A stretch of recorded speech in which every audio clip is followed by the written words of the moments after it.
Seit 4 Jahren zieht uns dieser Kontinent immer tiefer in seinen Bann. Afrika, wild, voller Magie, aber auch voller Herausforderungen. Die wilde Tierwelt, endlose Seen und atemberaubende Begegnungen, aber auch Momente, die uns alles abverlangen.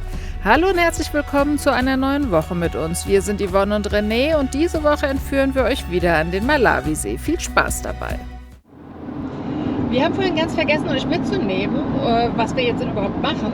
Wir haben ja heute Morgen erfahren von diesem französischen Pärchen, das wir mal unterwegs getroffen haben, dass Tansania aufgrund Wahlunruhen komplett geschlossen ist im Moment. Wir haben es auch schon bestätigt bekommen von anderen Bekannten von uns, die allerdings ganz nahe sind. Eine Freundin von uns lebt in Dar es Salaam in der Hauptstadt. Die hat das noch nicht bestätigt, weil sie wahrscheinlich noch gar kein Internet hat. Das ist ja ganz runtergefahren worden. Aufgrund dessen haben wir jetzt auf jeden Fall gesagt, wir fahren 55 Kilometer jetzt die Strecke, die wir schon gekommen sind, zurück. Die anderen stehen da nämlich auf einem schönen Platz am See und wir werden da einfach ein paar Tage wahrscheinlich jetzt zusammen verbringen, weil wir haben ja eh nichts anderes zu tun, als abwarten, wie sich die Situation dort weiterentwickelt oder sich gegebenenfalls umentscheidet, was man wieso macht. Das muss man ja erstmal abwarten. Also wir brauchen jetzt erstmal ein bisschen um. Der Platz da oben in Musuzu war ja schön, wir hatten gutes Internet, also zumindest das war schön, es hätte gutes Essen gegeben, aber jetzt zum Aufenthalt war es jetzt okay, es war schön kühl. Den tauschen wir jetzt auf jeden Fall mal ein gegen einen Platz, der hoffentlich super schön ist, am See, allerdings auch super heiß. Wir sind nur 400 Meter tiefer gekommen jetzt als Musuzu und da draußen kocht schon wieder. Nach einer kurzen organisatorischen und erfrischenden Pause in Musuzu wollten wir eigentlich weiterziehen Richtung Tansania. Doch die Hiobsbotschaften über die Wahlunruhen, die bereits über 1000 Menschenleben gefordert haben, zwingen uns zum Umdenken.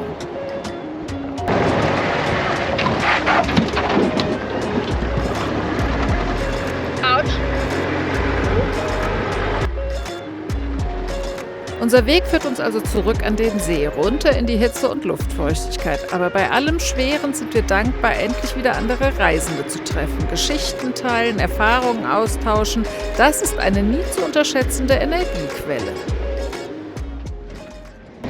Es ist ja nicht so, dass da stand, slow down, slow down, slow down. Nein! Ich lasse meinen Mann gleich als allererstes selbst nach hinten gehen und das alles, was er gemacht hat, aufzuräumen, weil da hinten hat es Mords gescheppert. Mords! Ich habe noch versucht, das Beste draus zu machen, aber es hat nicht gereicht.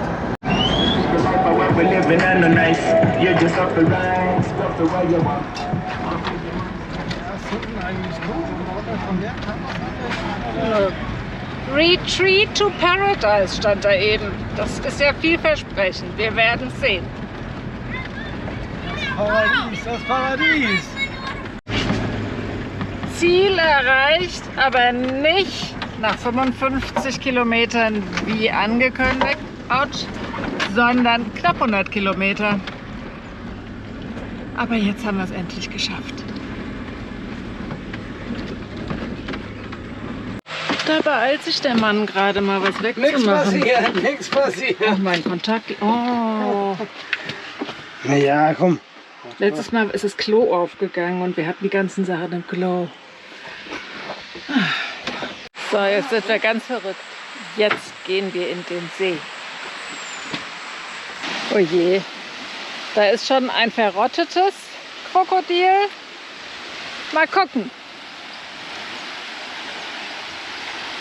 Wir trauen uns da jetzt wirklich rein. Wir sind in Makusi Beach angelangt, wirklich einem paradiesischen Fleckchen Erde, wo man angeblich absolut unbedenklich schwimmen gehen kann. Hoffentlich ist das Holzkrokodil wirklich das einzige, welches wir zu Gesicht bekommen. So ganz vertrauen wir der Sache zu Beginn noch nicht.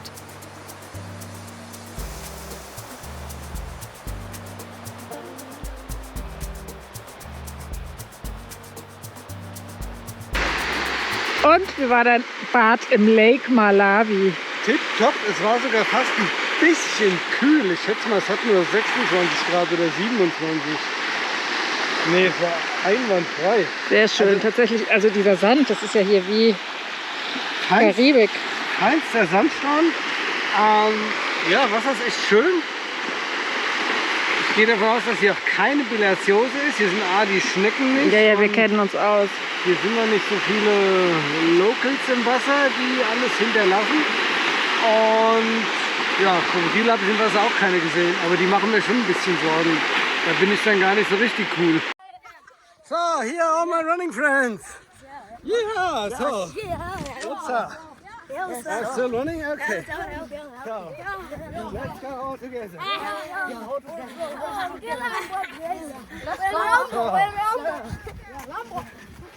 Wir laufen heute den Busch so lang. Yes, sir. Right, go, go, go, go, go. Yeah. Woo! So, keep on running and you're going home. Huh? You're going with me, okay. Die Jungs werden mich fertig machen, ich weiß es genau. Die können den Adiletten weiterlaufen als ich. I have no money. I have no money, see? No, nothing. Nothing. My name is John. John. And what's your name? Donald. Donald. Yes. Your name? Jamus. Yamus. Your name? Nelson Mandela. Nelson Mandela. I don't believe. And your name? Alik. Alik. And your name? Manning. Manning. And your name? Tobias. Tobias. And my name? John. Yes, perfect. Okay, guys. See you next time. Bye, bye. Eine Stunde später. Wir sind immer noch am Laufen. Haben hier richtig Gas drauf. Ich bin ganz schön im Arsch. Aber wir haben noch Spaß, oder? Ja! You're crazy, my friend. Yes, my friend. Yes. So, attention. Okay. And now we have to separate us. So, bye bye, guys. Hello, how are you? Einen schönen guten Morgen von unserem kleinen paradiesischen Platz. Wir haben ja neue Nachbarn, Laura und Alain, mit ihrem Fahrzeug, das ein bisschen versteckt ist. Und die Männer sind ganz glücklich miteinander. Sie haben wieder jemanden, um technische Dinge zu besprechen. Jetzt hat tatsächlich René heute Morgen noch mal versucht, nach seinem Workout mit einem ordentlichen Spanngurt unser Auto runterzuziehen, damit er doch immer noch mal probiert, ob unser Auto in einen Container passt. Aber er musste jetzt leider feststellen, dass... So leicht gibt der Mann nicht auf, musste er feststellen, oder musste sie feststellen? Das weiß ich ja. Dass also auf jeden Fall selbst mit harten Bandagen, quasi mit einem richtig fetten Spanngurt, kriegt er unsere Federn nicht so runtergezerrt, dass wir in den Container passen. Also ich krieg 1 Zentimeter runtergezogen. Aber ich müsste, glaube ich, noch mal so 3 oder 4 Zentimeter schaffen. Das muss ich jetzt schon überlegen, wie das geht. Jetzt versuche ich aber erst einmal die Feder hinten auszuhängen, um zu sehen, was da wirklich passiert. Aber das ist ja das Schöne. Alain und René, die 2 Franzosen jetzt quasi, französische Namen, die haben sich jetzt wieder und sie können Hurra über Autos sprechen. Yippie, yippie, yippie. Ihr Lieben, wir nehmen euch jetzt mal wieder mit zu einer etwas ausführlicheren Erklärung, was hier gerade bei uns so passiert. Wir haben ja schon mal erzählt, dass es uns gerade mental nicht ganz so gut geht, weil wir nicht so ganz wissen, wo uns der Weg jetzt so hinführt. Tendenz ist ein bisschen, dass wir irgendwann diesen Kontinent mal verlassen und es gibt quasi nur 2 Möglichkeiten, entweder zurückfahren über die Westroute oder wir müssen von irgendeiner Ecke aus verschiffen. Und deswegen ist es einfach die Frage, wie können wir unser Auto verschiffen? Es gibt einen Flat-Track, wo es drauf kann, Ro-Ro oder einen sogenannten High-Cube-Container. Also in einem secureden Container drin, abgeschlossen. Auf Flat-Track heißt eine Plattform, das wird dann auf ein Schiff gehoben. Und Ro-Ro ist, das wird auch von jemand anderem, wir geben es im Hafen ab und es wird dann von jemand anderem in ein Schiff gefahren. Es hat alles was mit Kosten und Sicherheit zu tun und welche Verschiffungsoptionen überhaupt an einem Hafen angeboten werden. Die Optionen mit Containern oder Flatrack ist eigentlich mehr oder weniger in jedem Hafen, nur Roll-on, Roll-off-Schiffe, wo ein Auto drauf gefahren wird, das gibt es nicht so viel. Und die günstigste Variante, kommt noch hinzu, ist halt immer im Container. Das ist die simpelste Variante. Und ja, die Challenge für uns ist jetzt nur, unser Auto ist knapp 2,90 Meter hoch und die Einfahrtshöhe in so einem Container liegt bei 2,58 Meter. Das heißt, wir haben ungefähr 32 Zentimeter oder sowas, 30 Zentimeter, die wir das Auto schrumpfen lassen müssen. Ich habe so ein paar Gedanken und glaube auch, dass es funktionieren kann. Ich will euch das kurz einmal zeigen schnell. Wenn man oben auf unser Auto oben drauf schaut, ist da oben eine Solaranlage, eine Dachreling und eine Dachhaube. Wenn ich den ganzen Klimbim da oben schon mal wegmache, das heißt die Dachreling runterschraube, die Dachhaube müsste rausgemacht werden, dann klebe ich die einfach an der Stelle mal zu. Dann ist unser Auto schon keine knapp 2,90 Meter mehr hoch, sondern an der höchsten Stelle, die ist hier hinten 2,81 Meter. Von 2,81 Meter runter auf 2,58 Meter fehlen immer noch gute 23 Zentimeter. Plan wäre, die Räder zu demontieren, anstelle der Räder sich Stahlscheiben irgendwo drehen zu lassen, sogenannte Containerräder. Damit müsste ich ungefähr 18 cm noch gewinnen. Wie eben erwähnt, den meisten Platz gewinnen wir über Containerräder. Dann ist jetzt die Idee, die Feder hier hinten auszuhängen, damit die Feder hier oben am Rahmen anschlägt. Und damit müsste der Wagen auch noch mal ein Stückchen runterkommen. Und das ist das, was ich jetzt heute erstmal ausprobieren möchte. Danach muss ich mir noch was überlegen. Hier unten unsere Blattfeder Stoßdämpferaufnahme, die ist halt auch noch komplett im Weg, um den Wagen abzulassen. Da müsste ich mir noch irgendwas Neues konstruieren und überlegen. Aber ja, ich glaube erstmal hier gucken, was überhaupt geht, um zu sehen, ob wir irgendwann so in realistische Gedankenstrukturen überhaupt kommen. Das war jetzt wieder viel Text, aber so ein seelisches Dilemma lässt sich eben nicht in 2 Sätzen erklären und schon gar nicht die Konsequenzen, die daraus entstehen können. Reisen ist Freiheit, aber manchmal auch eben abwägen, zweifeln und oder umentscheiden.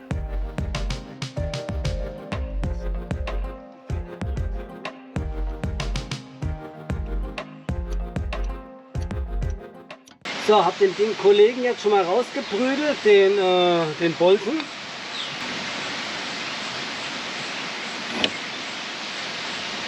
So, ich würde sagen, keine Spannung mehr auf der Feder drauf. Das heißt, wir haben an der Stelle sauber gearbeitet. Und jetzt kommt nämlich der spannende Teil. Jetzt lassen wir einfach den da drüben, den Wagenheber, entlasten wir jetzt und gucken mal, wie weit die Feder da reinflutscht. Mein Problem ist, die schlägt hier an und ich hätte gern, dass sie hier vorbei rutscht, damit er möglichst tief kommt. Aber das ist jetzt der Teil, wo wir jetzt messen können, was passiert wirklich. Macht das alles Sinn, was wir hier tun? Ich habe mir mal technische Assistenz geholt. Wenn die menschliche schon nicht stimmt. So, gucken wir drüben lieber bei der Feder jetzt vor allen Dingen nach. Wie weit fährt die noch hoch? Passiert da noch irgendwas? Ja. Und jetzt kommt der magische Moment. Wie viel Meter haben wir jetzt abgebaut? Wir hatten vorher 82,7 Zentimeter und jetzt haben wir 82,5. Wir haben es geschafft, unser Auto um 2 mm abzusenken. Und da stimmt dann noch irgendwas nicht. Also der aktuelle Plan, die Feder nur auszuhängen, hat jetzt nicht so viel gebracht. Habe aber einen neuen Plan, dass wir einfach die Achse im Prinzip ja, vom Niveau her anders an den Federn ansetzen. Da muss man mal eine Konstruktion noch für bauen. Aber damit, ja, das werden wir noch ausprobieren. Das heißt, wir werden als nächstes Gewindestangen besorgen und eine Platte. Und dann probiere ich die Achse von der Feder abzuheben, um damit Höhe zu gewinnen. Und ich glaube, das klingt vielversprechend. Wenn ihr unseren Weg weiter begleiten wollt und euch gefällt, was wir hier teilen, dann helft uns, diesen Kanal weiter wachsen zu lassen. Empfehlt uns weiter, lasst ein Abo da und schenkt uns ein Like. Jede einzelne Unterstützung motiviert uns mehr, als ihr vielleicht denkt. Danke, dass ihr da seid.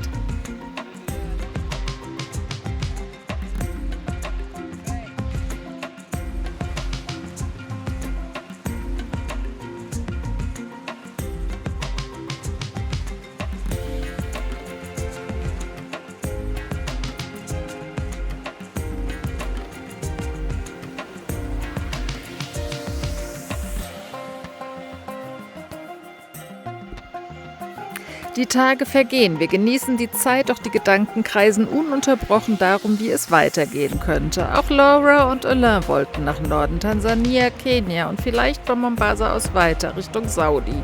Jeder versucht zu recherchieren, doch die Nachrichtenlage bleibt undurchsichtig und es plätschern nur wenige aktuelle Informationen durch.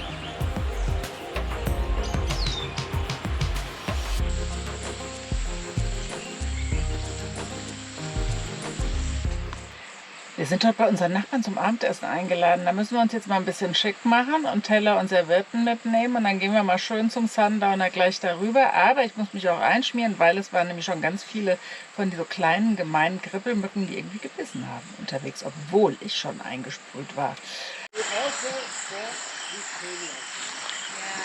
Jetzt nehmen wir euch mal mit zu unseren Nachbarn. Da sind wir ja zum Essen eingeladen. Das ist deren selbstgebautes Auto. Zugelassen, alles offiziell. Und hier können wir jetzt mal so einen kleinen Blick reinwerfen. Aber darum geht es gar nicht, sondern hier.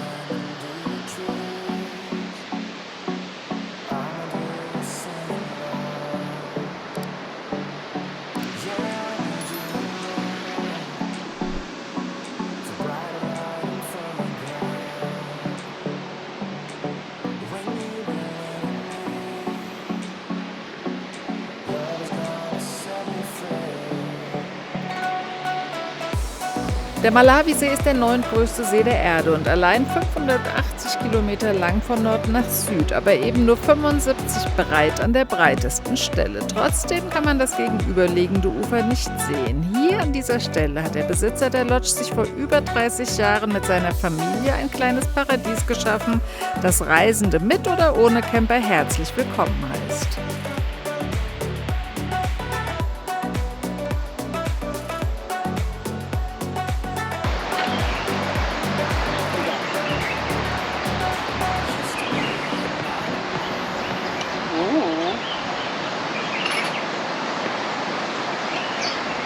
Sieht das gut aus?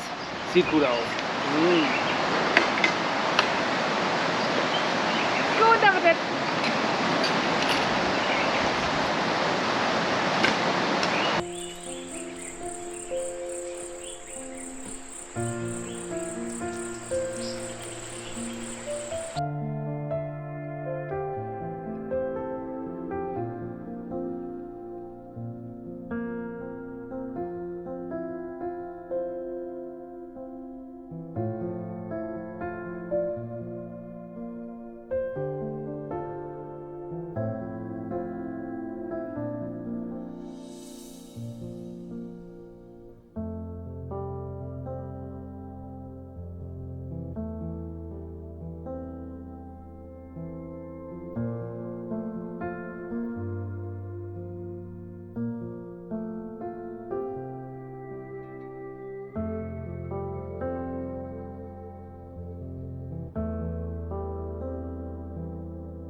Darf ich euch vorstellen, heute mein neuer kleiner Starkoch? Attacke! Ich kann euch zeigen, ich habe hier richtig Werkzeug. Und ich habe schon echte Skills, habe ich mir schon erarbeitet. Achtung hier, jetzt passt mal auf hier. Ich habe Angst. Oh René, pass auf, das wertvolle Fleisch. Aber habt ihr gesehen, wie locker der hat lief? er super gemacht. Hat Vor auch der Kamera war ich jetzt ein bisschen angespannt. Aber. und auch ein bisschen mutig. Es hat wirklich den einfachen Grund, ich habe mir eben ziemlich doll in den Finger geschnitten. Mit eben genau dem Messer, was er da so schön rumhantiert. Und es hat jetzt eine Viertelstunde gebraucht, bis es überhaupt aufgehört hat, ein bisschen zu bluten. Die hat sich die halbe Fingerkuppe abgeschnitten, damit ich hier in die Küche gehe. Wir haben heute den ganzen Tag oder einen sehr großen Teil des Tages da unten in unserer Strandbutze gesessen und gelegen und gelesen und haben einfach nur entspannt. Jetzt wölben sich da hinten schon wieder dicke Wolken auf. Ich schätze mal, heute Nacht kommt bestimmt auch wieder ein bisschen Wind. Der geht ja immer an, aber guckt euch mal den Vollmond an. Ist der nicht, also der ist ja noch nicht voll, aber fast voll. Das ist schon auch echt dreamy.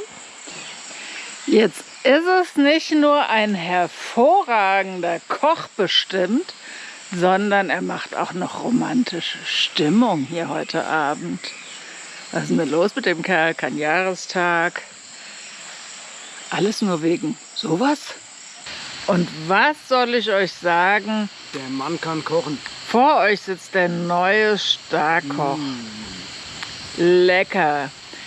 Wer es kennt, Juvetzi aus dem Griechischen. Der kann auch noch international kochen. Ich bin begeistert, es schmeckt. Und der kann es auch noch essen. Also dann mal, bon Appetit. Guten Appetit.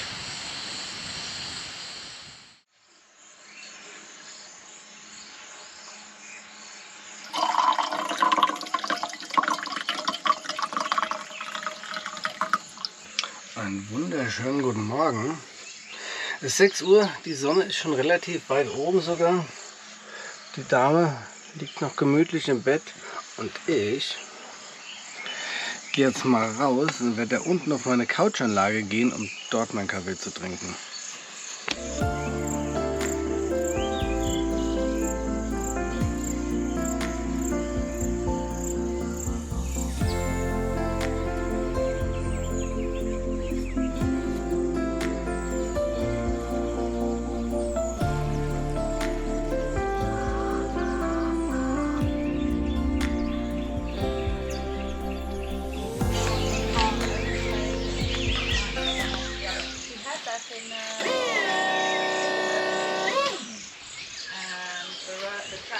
Ich nehme mich jetzt mal kurz mit und zeige euch mal, was hier los ist.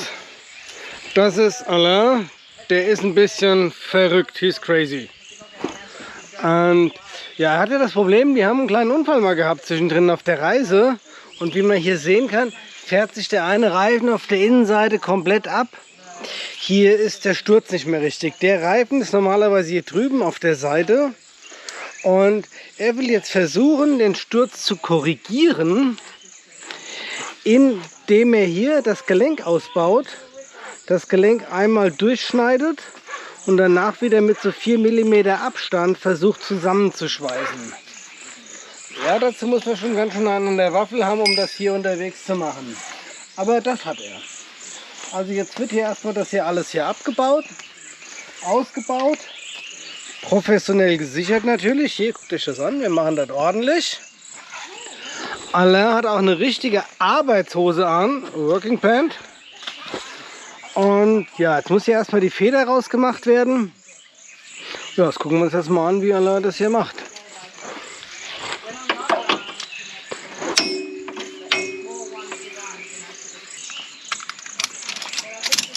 Sieht aus, als macht er das nicht das erste Mal.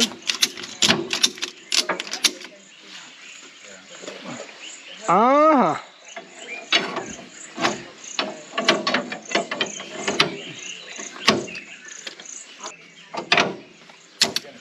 Okay, easy. Ich habe mich gerade gefragt, wie schwierig das ist, die Feder rauszuholen. Aber es geht ganz einfach.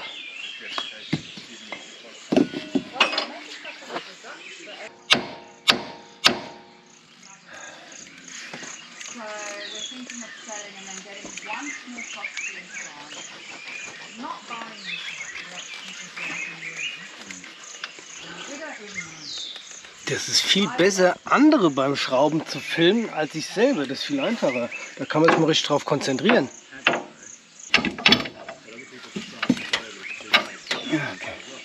Das ist natürlich der Vorteil, wenn man sein ganzes Auto selber gebaut hat, dann weiß man auch überall genau, wie es geht und muss da gar nicht so lange drüber nachdenken.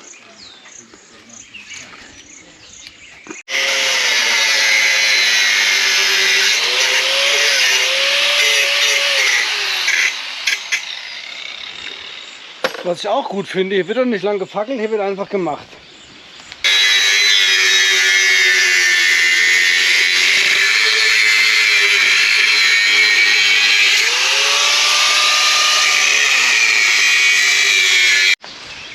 So, jetzt haben wir nochmal schnell hier von so einem Stück Stahl 2 Stücke abgeschnitten und die werden jetzt einfach dazwischen geschweißt und damit haben wir so 4-5 mm den Achsschenkel, wie auch immer das Ding heißt, ein Stück verlängert.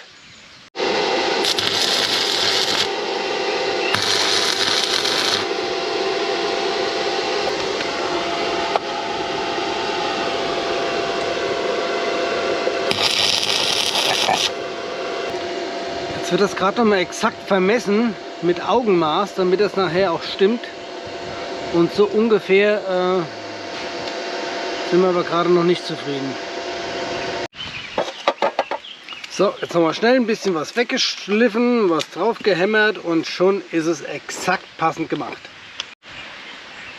Jetzt wird noch mal ganz genau nachgemessen, damit das auch 100% stimmt. Und dann wird wieder oben einer drauf gebraten. It's good. It's good, sagt er. It's good? Yes. Looks not too bad, yes? Jetzt kann man mal sehen, wie weit man mit so einem selbst gebastelten Auto kommt. Gebaut, nicht gebastelt natürlich. So, Benin, Nigeria, Kamerun, Kongo, Brazzaville, DRC, Angola, Namibia, Botswana, Südafrika, Mosambik, Simbabwe, Sambia und jetzt Malawi. Wir nehmen euch jetzt mal mit. Es ereignen sich ja doch immer wieder neue Ereignisse quasi. Dramatische Dinge. Das Feuer läutet unseren letzten gemeinsamen Abend ein. Die 2 werden morgen abreisen, denn, mal gucken, ob man das noch sieht, da unten ist ja unsere Strandhütte, die ist leer geräumt. Da ist keine Matratze mehr, kein Kissen, kein gar nichts mehr. Denn es wird mit Regen gerechnet. Es soll jetzt mal anfangen zu regnen, sprich die kleine Regenzeit soll jetzt einsetzen. und morgen soll es ordentlich platschern. Ja, wir gucken mal, was kommt. Und die 2 haben ja ein von außen aufgezogenes Zelt. Und das ist dann nicht so praktisch in einer Regenzeit. Jetzt grillen wir heute Abend noch mal zusammen.